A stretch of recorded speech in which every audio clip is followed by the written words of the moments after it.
Okay, so this I'm playing. There's a Nimzo-Larson Attack, and I'm playing black, and my opponent is playing uh, white. Let's look at it. Okay, so he opens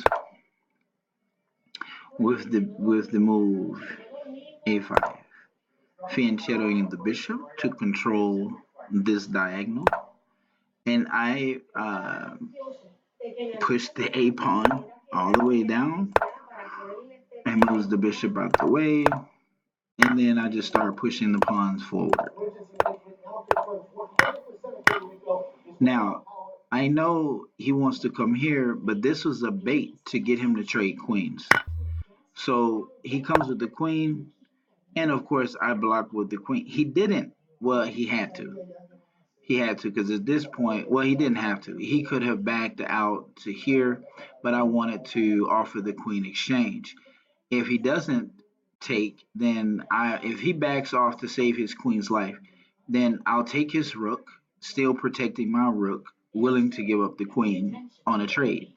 So, as a matter of fact, I would take his rook, pin his knight, and then the next move would be checkmate if he doesn't open a pawn or something through here to be able to move the king. I would just simply have to capture the knight and this checkmate. So we trade the queens. He doesn't take my rook, and so and also I don't castle in this game. So bishop b7, knight c6, king e7. This move, moving the king to e7, neutralizes the knight. That's how you stop the knight move. By moving the king up, the knight can't come down, and now all the knight squares that would normally be great attacking opportunities are no longer available. So now I'm attacking the knight. He retreats. I take, and then I take his rook, and he takes back. And now I start to push the pawns forward, attacking the rook again. And now I'm going to attack all the way across. And that combination, the rook and the knight, will be how this opponent is checkmated. Once again, beginners, remember, I told you in an earlier video, to play good chess, you have to utilize pins, skewers, and other chess tactics. This rook is important here. This rook is pinning this pawn. Since this pawn is being pinned, you can take this piece without recapture. So, and he knows that, so he's pushing. So I take the piece now. Now the correct move for me would be rook takes e3. That would be the correct move. Well, actually, with that queen sitting right there, I have to take the queen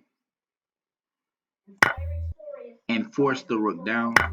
Now I went back to there. Here, and I remove. You see the tactic he's trying to use.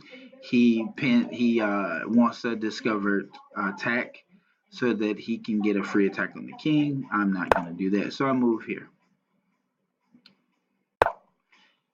Check with the knight. Now I move here. Check with the rook. Now I move here. Check with the rook again. Rook b7. Now I move here. King c3. So now, if he wants to put me in check, he will get captured. He can't slide behind me and put me in check. He can't do anything just yet. Now, knight b5 check. I think that was a bad move. He should have taken the knight. If he takes the knight here, check. Then I move here. Okay? And now, he can do this. I do this. And because I have to save this rook, I can't take the knight. And now he can go here, check, and move me further away. Check. I have to move, take. And then at that point, I would resign.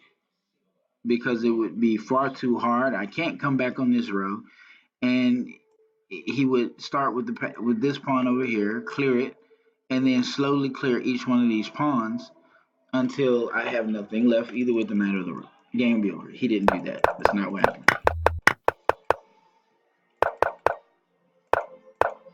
He came there, and I checkmated him. Next move. So he blundered. He blundered. Once he moved the knight to d4, checkmate was unavoidable at that point. He can't come off the line. He needs to get off the back row. That's checkmate.